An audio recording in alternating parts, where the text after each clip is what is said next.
Las enfermedades emergentes son aquellas que aparecen por primera vez en el espectro patológico de un grupo social, y las enfermedades reemergentes son aquellas que, habiendo estado bajo control, eliminación o erradicación, que son los tres momentos en los cuales se interviene desde salud pública, presentan unos nuevos episodios, un nuevo incremento en su incidencia, es decir, en el número de casos a los cuales nos tenían acostumbrados.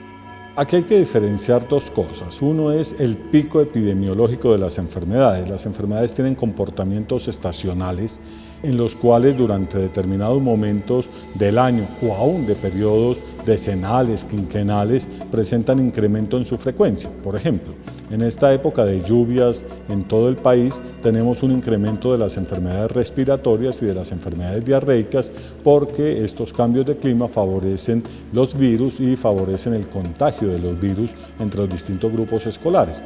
Por supuesto que el inicio de periodo escolar, sobre todo de los niños pequeños, representa exponerse a nuevos patógenos y eso hace que se incremente el número de casos de distintas enfermedades. En estos casos no serían enfermedades reemergentes, sino sería simplemente el pico epidemiológico o el pico epidémico que se espera dentro de las enfermedades. Caso distinto, como ya mencioné, las enfermedades que han estado bajo medidas de salud pública en las fases de control, eliminación o erradicación, que tenían una población con niveles de cobertura vacunal, por ejemplo, adecuados y se vuelven a presentar. La reemergencia se volvió un tema de interés en salud pública desde finales del siglo pasado, quizá un poco antes, en que enfermedades como la tuberculosis, que ya creíamos que estábamos cerca de su control, comenzaron a presentar incrementos muy notorios, no solo a un territorio específico, sino a nivel global. Entonces, en esa medida surge el interés por la reemergencia de enfermedades para preguntarnos desde la perspectiva de política pública y de acción colectiva qué está fallando, qué no estamos haciendo bien, en qué debemos mejorar, qué debemos ajustar, y entendiendo que aquí no es la acción gubernamental, es la suma de las múltiples pequeñas acciones de todos los ciudadanos lo que nos lleva al éxito. Son muchas las causas de reemergencia. En realidad, la mayoría de veces que hablamos de este tipo de enfermedades, estamos hablando de enfermedades de tipo infectocontagioso. Y la reemergencia se presenta por diversas circunstancias. Por ejemplo, una disminución en el número de vacunados que se tienen para las enfermedades que se dispone de vacuna.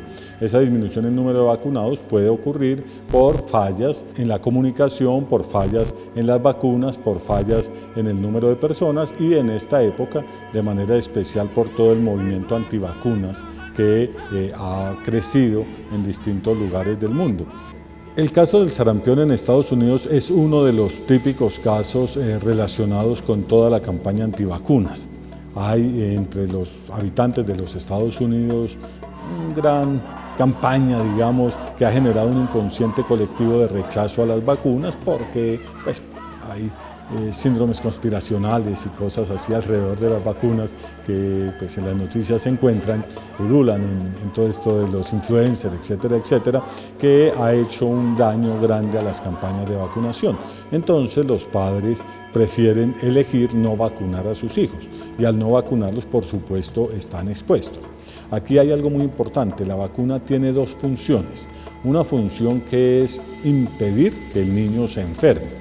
Pero esa es una función un poco menor desde la perspectiva de salud pública, no que no sea muy importante para la familia y para el niño, por supuesto, pero desde la perspectiva de salud pública tiene una segunda finalidad que para nosotros es muy relevante y es cortar la transmisibilidad. En la medida en que yo tengo un 95% de los niños vacunados, la posibilidad de que haya un brote epidémico es mucho menor porque aunque se presentara un caso, pese a la vacuna y pese a todo lo demás, pues los otros niños no se van a contagiar con facilidad. Al disminuir las coberturas de vacuna, entonces inmediatamente podemos generar picos epidémicos porque no tenemos una cobertura adecuada que bloquee la transmisión. Por eso, cuando se identifica un caso de sarampión, por ejemplo, lo que se hace es una vacunación masiva a los alrededores del jardín escolar, de la casa del niño, de los lugares donde el niño está expuesto, para cortar la transmisibilidad. También se puede presentar porque aumentamos la frontera biológica, digamos, invadimos los territorios donde estas enfermedades son endémicas y traemos casos nuevos que se presentan a lugares donde antes no los había. Lo que ocurre con la fiebre amarilla es que es transmitida por un vector, el Aedes aegypti, y esa transmisibilidad representa estar en contacto con el vector. El vector solamente habita a alturas inferiores a los 2000 metros y posibilidad de transmisibilidad es a alturas mucho menores. Entonces, lo que ocurre aquí es que más población se expone en la medida en que va a regiones boscosas, a regiones donde el vector habita normalmente. Y la otra manera, pues es la que conocemos y la que se hace muchas campañas, es todos los cultivos del vector, las aguas aposadas, etcétera, etcétera, que pueden servir para que el vector se multiplique y en la medida en que prolifere, pues la transmisibilidad de estas infecciones aumenta. Aquí sí se vuelve importante eso que mencionábamos también en el sentido de la frontera urbano-rural y que el hombre cada vez avanza más en los procesos de colonizar selvas, bosques, etcétera, etcétera, y en ese proceso pues obviamente se expone mucho más a este tipo de infecciones. Agregaría un tercero al que usted señala y es la gran cantidad de movilidad que tenemos en este momento entre países. Por ejemplo, eso fue uno de los elementos en el COVID que resultó determinante. Antes la aparición de una enfermedad y que se diseminara en todo el planeta era algo muy lento, pero aquí tuvimos la aparición de los primeros casos y la pandemia se declaró unos meses después, es decir, ya los casos habían llegado a todo el planeta y es justamente por la cantidad de viajeros y la posibilidad de movilizarse entre una región y otra. El número de personas, por supuesto, pues significa más expuestos y en la medida en que hay más expuestos, pues puede haber muchos más casos. Por eso nosotros usamos unas medidas que se miden o se cuantifican en términos de tasa por 100.000 habitantes, por ejemplo, para tratar de homologar la cifra y saber si realmente es un incremento o no, o es simplemente un aumento en el número de casos porque hay más expuestos a esta situación. Control es cuando se toma la decisión porque se consideró una entidad de interés en salud pública de tomar medidas desde la perspectiva de salud pública. Esas medidas en general parten de un concepto que llamamos la tríada epidemiológica, ya superada si se quiere por el tema de los determinantes sociales en salud, pero que todavía en enfermedades infectocontagiosas guarda cierto valor y es poder establecer el vínculo entre el huésped, que es el que se enferma, entre el agente que causa la enfermedad, entre el ambiente en el cual se produce la enfermedad y el vector si lo hubiera, intervenir estos 4 elementos de la triada, pues porque el vector es un intermedio entre los otros, realmente son los 3 los fundamentales, se interviene cualquiera de los 3 para impedir la transmisibilidad de la enfermedad. Esa decisión es la que nos lleva a una fase de control y los resultados obtenidos pues obviamente están en esa estadística de control. Ya cuando pasamos a eliminaciones porque se ha logrado un control satisfactorio, tenemos pocos casos en incidencia y podemos considerar que estamos eliminando la enfermedad. Y la meta es llegar a la erradicación en la cual ya no hay casos, ya no hay transmisibilidad, ya no ocurre.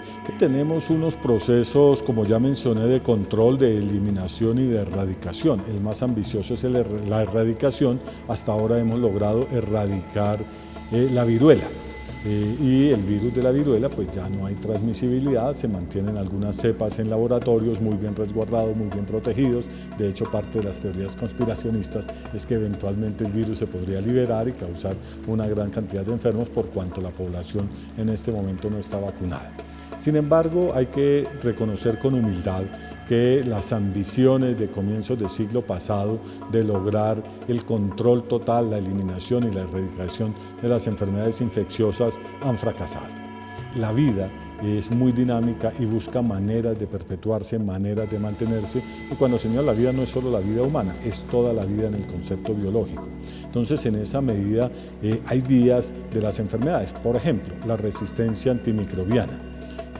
La capacidad de las bacterias de transmitir, de desarrollar defensas ante los antibióticos que los seres humanos inventamos y de transmitirla tanto horizontalmente a sus propios compañeros de cepa, digamos, y a su progenie de ahí en adelante, es un problema en salud pública y un reto muy difícil de manejar. Por eso es que insistimos tanto en el tema del uso racional de antibióticos.